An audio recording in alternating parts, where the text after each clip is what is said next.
I am a media producer, and people ask me a lot of times, what is a producer? They hear the term so often, but they really don't understand exactly what a producer does and what role they serve. And it's so all-encompassing. There's so many different facets to it. What is your definition of a sports marketer? I think it's first and foremost somebody who uses the passion, around sports and that passion that ties that sport together with consumers, and really leverages that as a marketing discipline to sell a product, launch a product, build brand equity. So I think it's really somebody who has kind of harnessed that passion that we all enjoy with sports and uses that to meet business objectives. Brooke, just coming into Brooklyn from Manhattan, there's such an energy, in this borough, and that energy and Brooklyn as a borough has really taken center stage in so much of your marketing initiatives. Talk about selling Brooklyn. The Nets are a pretty new team here, and a lot of the marketing surrounded Brooklyn. How has that gone for you? I think being in Brooklyn is a huge asset to the team. There's a lot of pride here. It has 2.6 million people who speak upwards of 90 languages. So, there's a lot to work with here, and it's helpful that people want Brooklyn across their shirts when they're walking around all over the world. So, we definitely take pride in the fact that we're right up the street at Barclays Center, and we take every opportunity to be involved in the community here and make that a cornerstone to our marketing efforts. Do you utilize the way you marketed Brooklyn for the Nets? Is that sort of the blueprint for the Islanders? Well, with the Islanders, it's a little different because the Islanders were located out on Long Island for 35 years, and there's such a rich heritage and a very passionate fan base located on Long Island. So, bringing the Islanders over here, we've tried to be very mindful and respectful of that.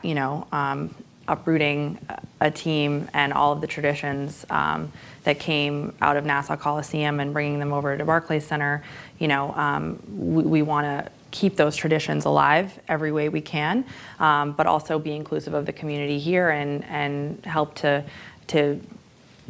drive appreciation for the sport of hockey in Brooklyn through marketing of the Islanders. Mm-hmm. Erin, in a recent podcast, Brooke mentioned Snapchat and how she, 6 months ago got introduced to it. And I don't want to put words in your mouth, but love the platform. How do you keep your finger on the pulse of what's new, what's hot, with the latest social media platforms, digital technology? How do you keep your finger on the pulse of what's now? I drive carpool and I listen to what's going on in the back seat. It's only partly true. I think you've got to really be on all the time. So you've got to be reading, you've got to be on the platforms, you've got to be using all of the things that are available to you. I'm not great on everything, but you at least have to be able to, at least from a PR standpoint, being in an agency, walk into a client and be able to have an intelligent conversation about Snapchat and Periscope and Vine and all the things that are even not quite there yet, but are emerging, because those are the ones that haven't really been leveraged and utilized. So I do listen to my kids because that group, up through high school and college, and all of you are the ones that are the early adopters. So I try to make sure that I'm following the right people and listening to the right people and using the platforms, because if you're not using them, you really can't speak to them. Michael, you lead executive searches for marketers. Which teams, which leagues, which organizations do you recommend that young marketers study and potentially emulate? The Giants, we were looking at in terms of football. I think that the San Francisco 49ers done some interesting things, and some teams have been working with Vine. And sorry to say I haven't looked at the Nets too much, but It's okay. We can chat after. but I mean, in terms of the leagues, I mean, I think that all of them are trying to. I think everyone's still trying to figure out what is next and how do you stay in front of it. And I mean, I know that just this past weekend, Deadspin was posting on Twitter different speedos, and the NFL was getting sites shut down, and I think that's part of the equation. Ian, you spearhead the Mastercard Priceless Surprises initiative. We have a 30-second promo which stars one of my favorites growing up, George Brett, number 5, third baseman for the Royals. Can we play that clip? Mastercard is a longtime proud sponsor of Major League Baseball. And now, fans who use their Mastercard with Apple Pay could get a priceless surprise, even at the World Series. From VIP experiences to meeting a legend. Hey, Mr. 85! How are you? Use your Mastercard with Apple Pay. Oh, no way! You could get a priceless surprise. This is crazy. I can't even believe it. Mastercard, as you may know, is a sponsor of Major League Baseball. And it gives us a lot of great access to their jewel events, opening week, All-Star Game, Home Run Derby, World Series. And so I think it's a really good example of a company, a brand, who said, we want to use that passion for sports to help launch a new product and really be first to market. And this one was great because it literally was not only developing a campaign right around the time that the product launched, ahead of Visa and American Express, but it was using sports to do so. And that clip, the interesting thing about it was, so kind of picture this.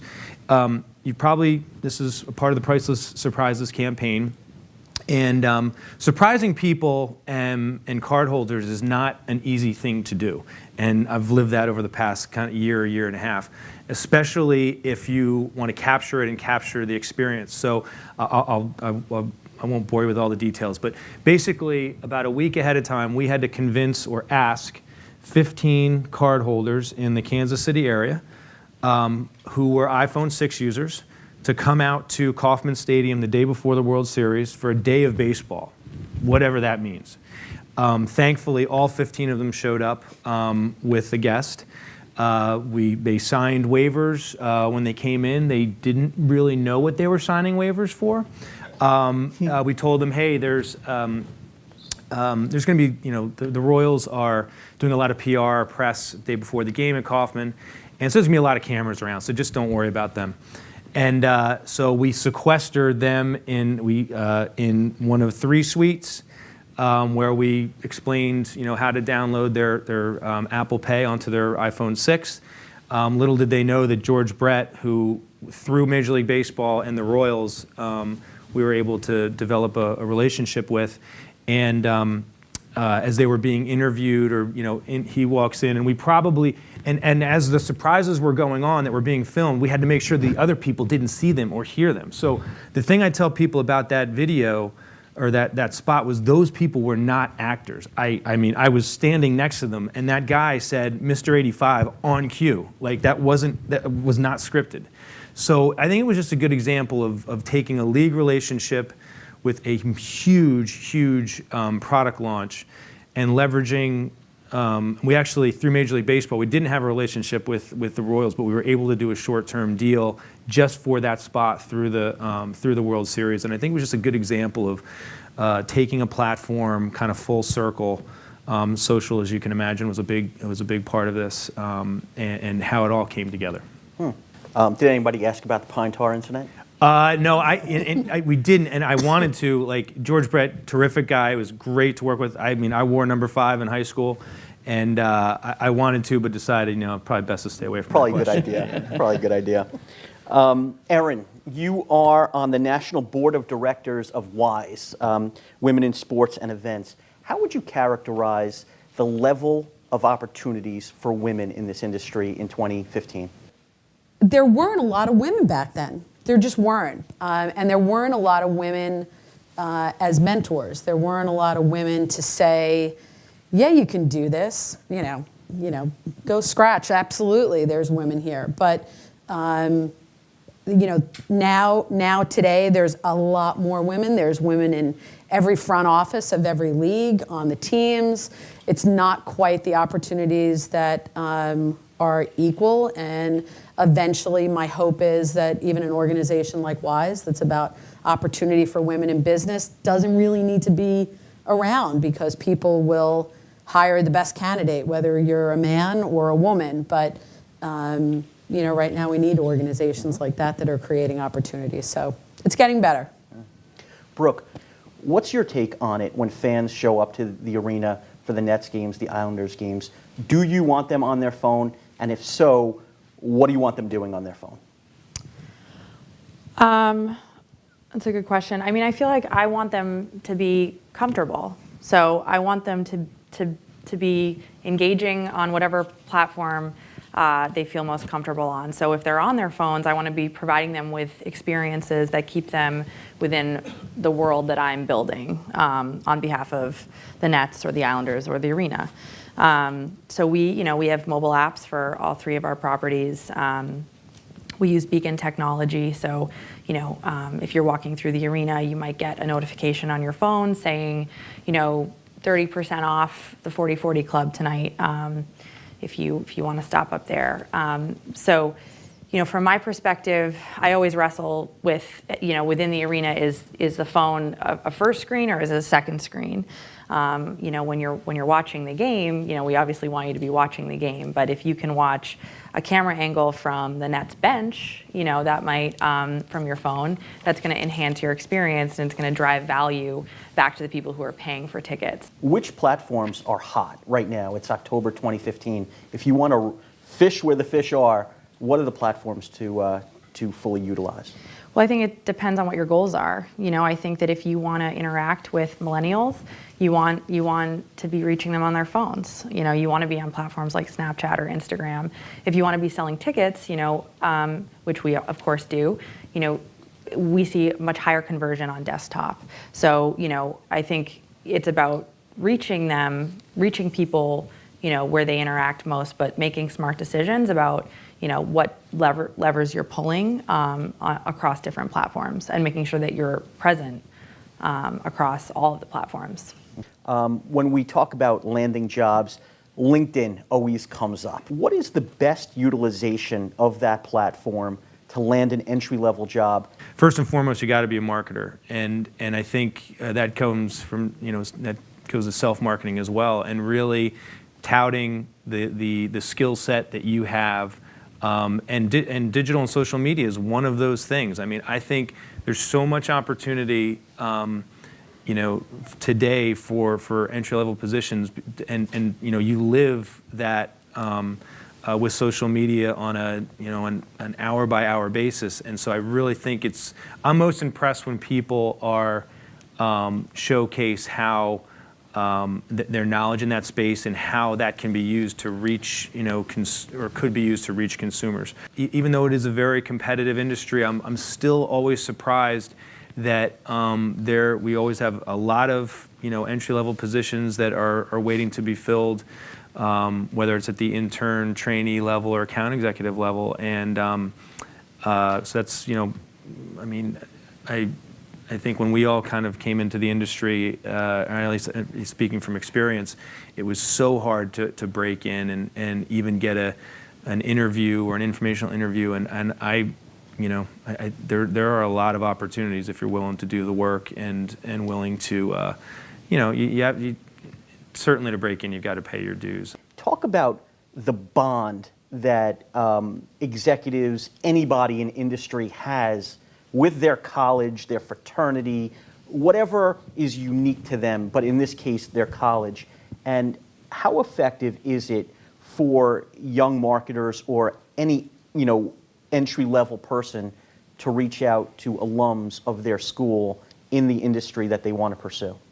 I think it depends on where you went to school. I think it depends on how you what your experience was like in college, how involved you were, and the relationships you made there. But I think, touch points that make you, that bring up commonalities between you and whomever you're trying to reach, obviously it gives you a leg up on the competition, and being able to relate to somebody on a personal level like that, it makes you more attractive in a lot of ways. And so it's important, I think, when it doesn't matter if it's where you went to college or, through internships or wherever, to really be mindful of the relationships that you're making. I know for me, like my first job at a school was at NBC, and that's where I met Mike. So, it's a small industry, and the person that you are on both a professional and a personal level to other people makes an impression, and oftentimes that's what's going to land you your next step. I mean, I know, when we're hiring people, at the Nets, you can come in with the best resume ever, you can have the most impressive experiences, but if you're not going to be able to be a cultural fit, and you're not somebody who, I and the leadership at the Nets feels comfortable with, it's not going to happen. So I think, from my perspective, that's something that doesn't get impressed upon people enough. And it starts with who you are, I think, as a person, and your ability to relate to people and communicate with them and be a team player. I was talking to Erin before the panel discussion about the importance of relationships, but the resume is also important. And Michael, I wanted to ask you, we spoke about this on the phone, that there's such a volume of resumes that you get, that you go through, but it's important that people provide specific examples how they've driven revenue, increased ratings, increased their social media presence of the company.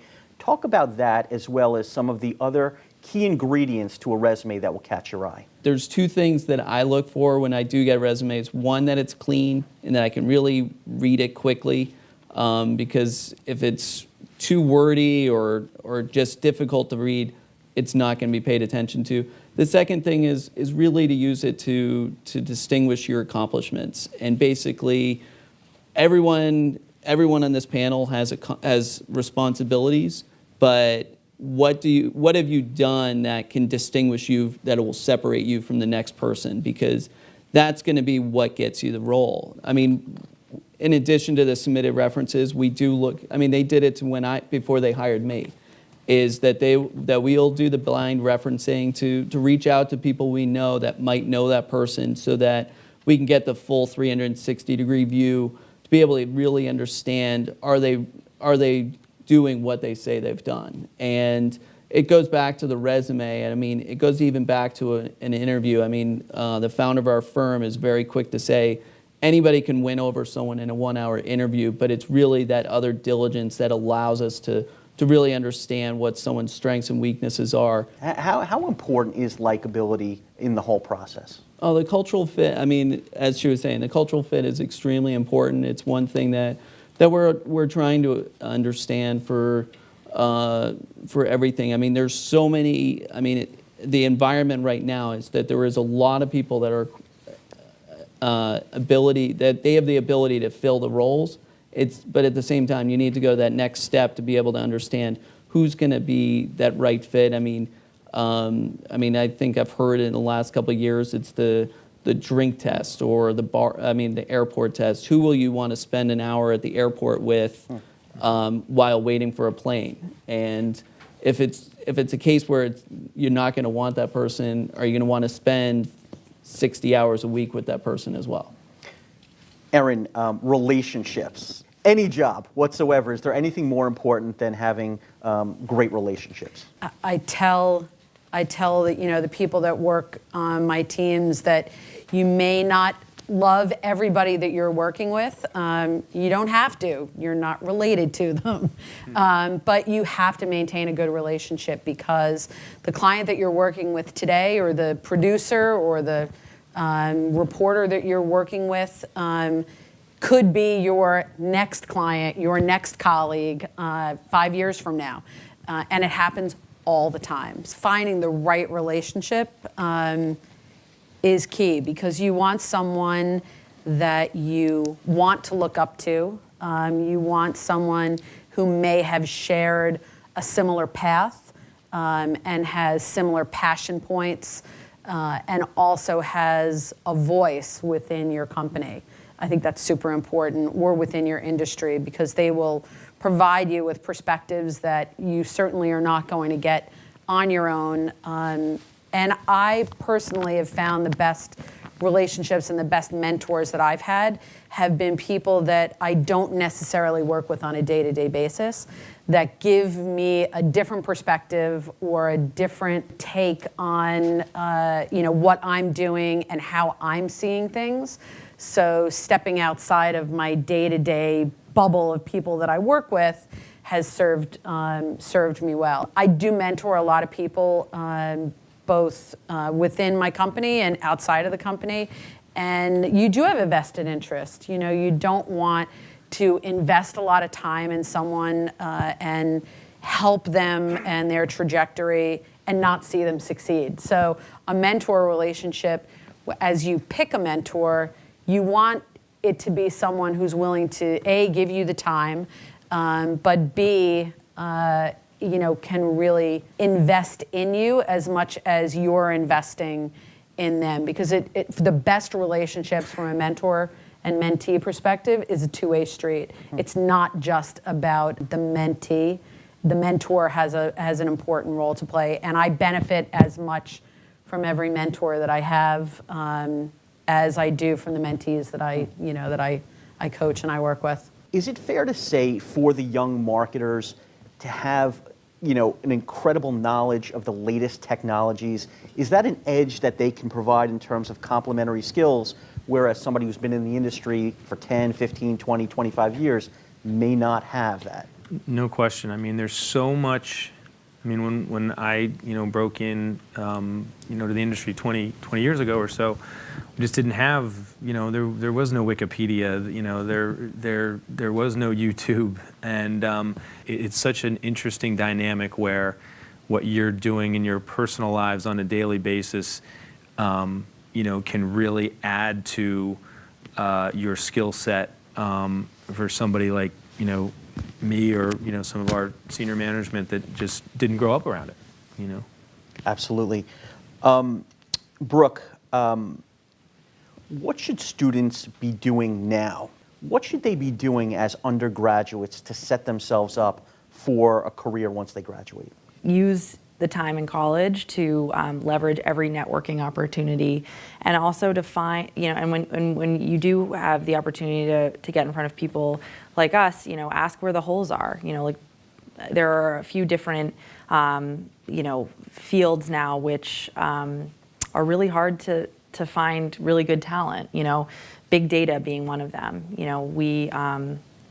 The amount of data that we collect about people on a nightly basis is pretty staggering, but processing that data and then quickly turning it around to capitalize on it is very difficult. So that's one area of sports marketing that is evolving very quickly, and it's hard to keep up with it. And another thing you talked about, Brooke, is storytelling. In my profession, which is sports media production, that's really what sports media production is. It's really what marketing is. I mean, Yeah. From my perspective anyway. I mean, we were talking about sales roles, and I work with our corporate sponsorship team very closely on, instead of them selling 6 tweets, a week, it's all right, how can we, integrate social media to tell a larger story about the theme of the activation, mm-hmm. and in doing so, how are we driving value back to our fans? So I think if you are a good storyteller and you can communicate clearly across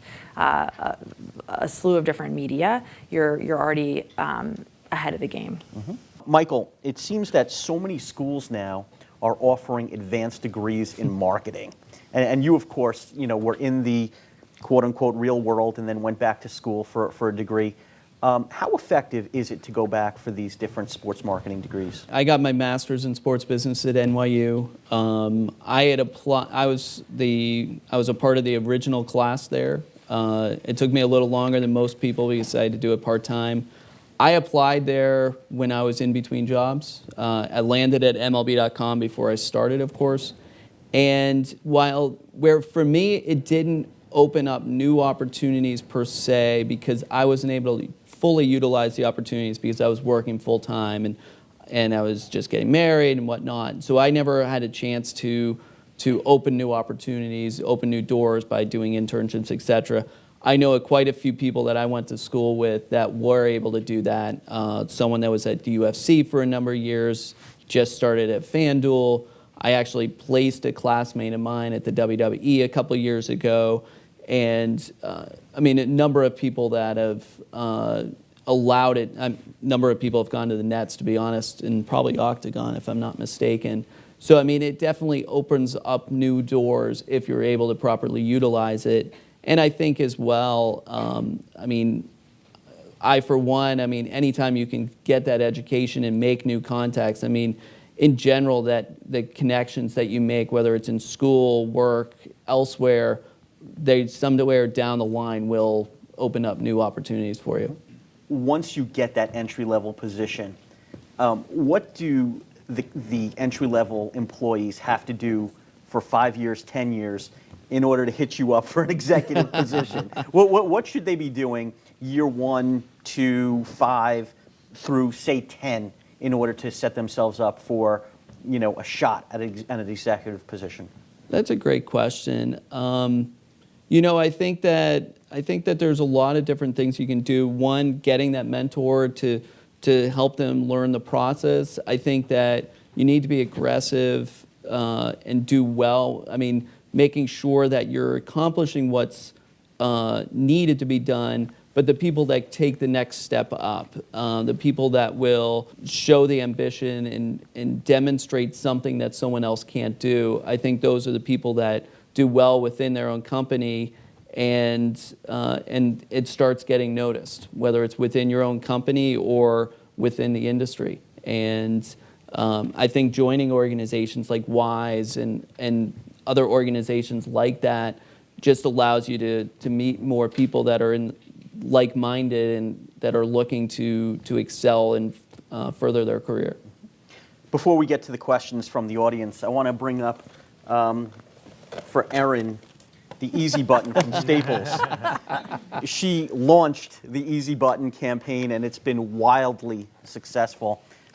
Before we get to the questions from the audience, take us through the earliest days of the Easy Button. Of the Easy Button? The whole. So the Easy Button didn't start as a product that's sold a bajillion pieces in, I can't even count how many languages now. I hope you're getting a cut of that. Yeah, no, not even close. How it started was an ad campaign.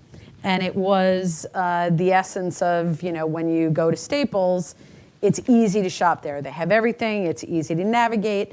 So somebody on the ad side, very much like Priceless, came up with, well, let's make an Easy Button. It'll be really funny. And the Staples ads were always kind of, cheeky and, humorous. So they had the Easy Button. And then as soon as that commercial hit, people were flooding into Staples trying to buy the Easy Button because they thought it was hilarious and they wanted to have it on their desk. And so it based on, consumer feedback and had the kind of buzz that was going around about it, it ended up becoming this thing that everybody had to have. And Staples did a really smart thing. They took a partnership that they had with the Boys and Girls Club of America, and they saw an opportunity to raise money. So for every one that was sold, a portion went to Boys and Girls Club, and they ended up giving a lot of money back to the communities and using it to raise money. And it was their campaign for a long time. Only recently did it really change. So yeah, I was pretty proud of that one. That was fun. As a creative professional, how do I break in to the sports industry? It's my number one love since I was 5 years old, and I've done many gigs and worked in many industries, but this is the one that I feel I need to be in. That's my goal. If I mind jumping in, we are looking for, creatives to help to build that practice, and so, I would love to see your resume. Definitely, yes. Because and and get it into the right hands to that group, because it's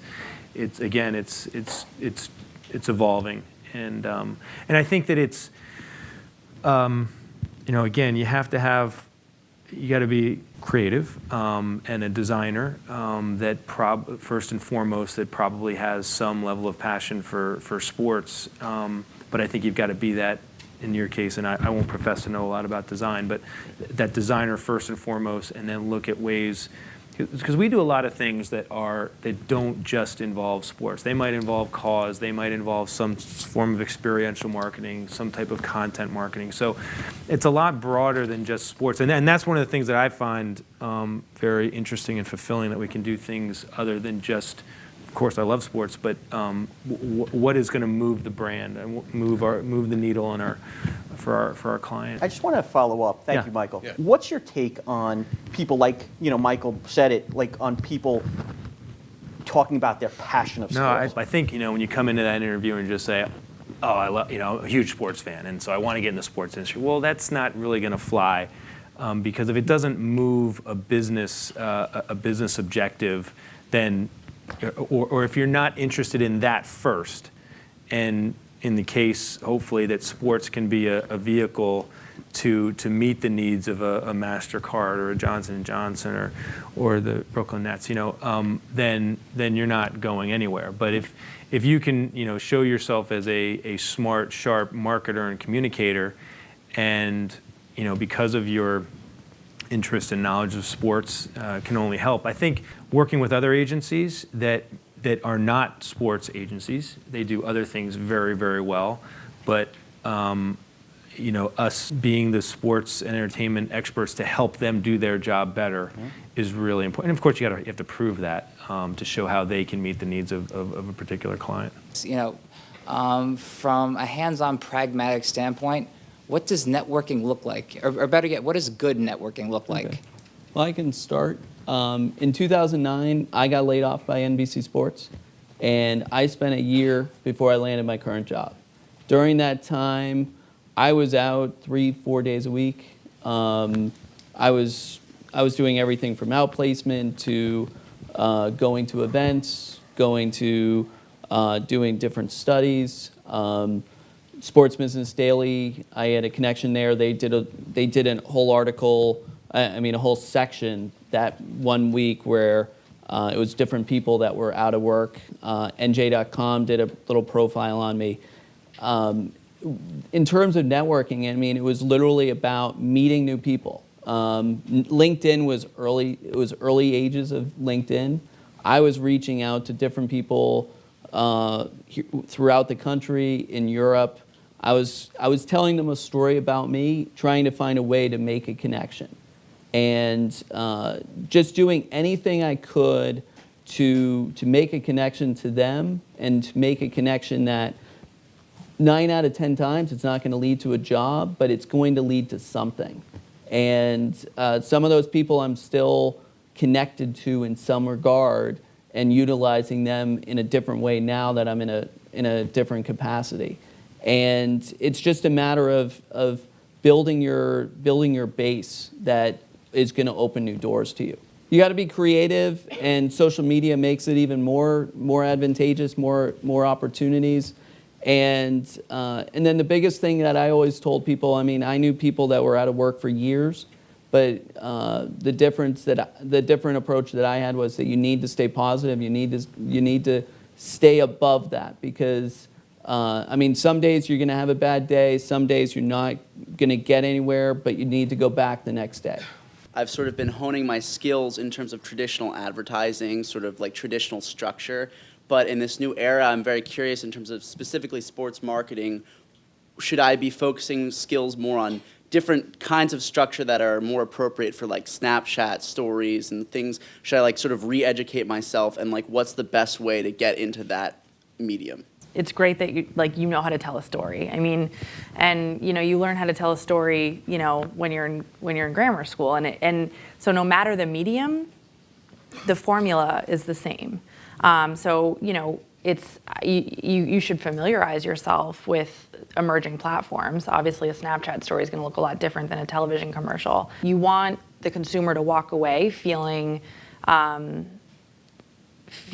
closer to the brand and the story that you're telling. From my perspective, the fact that you have the bones there, the tools, the basic skills, it's enough. Then you have to be hungry enough to carve out a niche for yourself on some of these emerging platforms, and really come to the table saying, oh yeah, like I understand Snapchat. And here are some examples of the work I've done in the space, and here's how I've integrated different personalities or different brands into those stories. Brand equity is like super important. So you don't want to, you don't want somebody wearing Adidas and then tweeting about Nike. So how do you match those those things? Products and people. I think at the end of the day, it comes down to research. You have to, everything that we do, every brand campaign, every consumer product, whether you're working with a league or a Mastercard or a Staples, understanding who your consumer is crucial. So what are they consuming? Who are they? Are they married? Are they single? Are they millennials? Where are they buying products? Are they online? Are they going into brick and mortar? And understanding all of those different channels that they're consuming, so that when you are ready to launch your product or to reinvigorate it or bring another phase out, going right to them, because you're only going to get one bite at that apple, the first thing. So a common theme has been digital opportunities and new platforms. And I'm wondering, how do you kind of balance that chance for new opportunities in digital media with these kind of more conservative clients, and how do you persuade them, perhaps, to embrace new ideas like you've had? This is what social media is about. We have to be willing to take a little bit of a risk, and then maybe, once that's proven, and maybe taking a little bit more. Because if you're not willing to do that, should you really be there? Because you're just not going to be authentic if it's that pragmatic. What distinguishes like high potential employees, and how does upper management, like prospective employers, identify them? It's not so much about us distinguishing and recognizing, it's how you distinguish yourself and how you show that you are passionate about learning, willing to take on different things. I always, tell people, how can I make sure that I get, to do stuff? Raise your hand, volunteer for something that may be out of your comfort level. But those are the people that really rise to the top and that resonate with senior management. The willingness, the curiosity to learn the business, and to not be so narrow in your focus for what you want to do. It's great to say, I want to be in sports PR, but I would rather have people that came in and said, I want to learn more about this industry. I'm passionate about being a marketer. I'm passionate about working with brands and leveraging sports, because that's somebody that I know we can teach. If you're not teachable and you're not willing to learn and to be open to new experiences, you're going to not resonate as well as some other people coming in. Yeah, I think there's also something to be said for, we've got people at our company that are just phenomenal at what they do to execute this particular event or to run this project. And we need those people, and they do very well. But in some cases, I think you have to be willing to go to that next level, to not in a self-aggrandizing way, but pick your spots with a thoughtful idea that's kind of out of, nobody asked you for, but what do you think about this? And I think presence in a meeting and thoughtful commentary or questions is really, really important. I think just when you present yourself in a way that that senior manager says, that person is willing to, not just speak to be heard, but has a thoughtful question or comment or idea and says it at the right time or presents it at the right time, I think that goes a long way. And then, can I just say one thing quickly?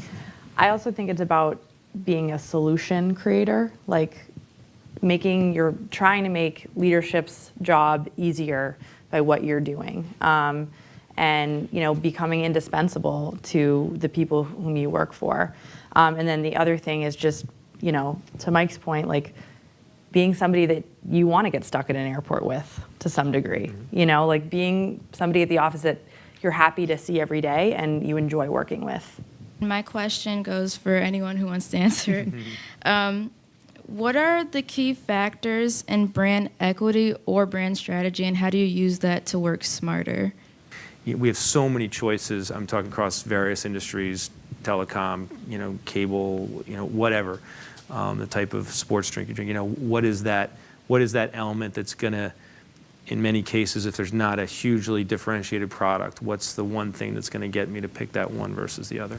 And it's got to be organic. It's got to be true to who the brand is, because once you lose that, it's awfully hard to get that credibility back.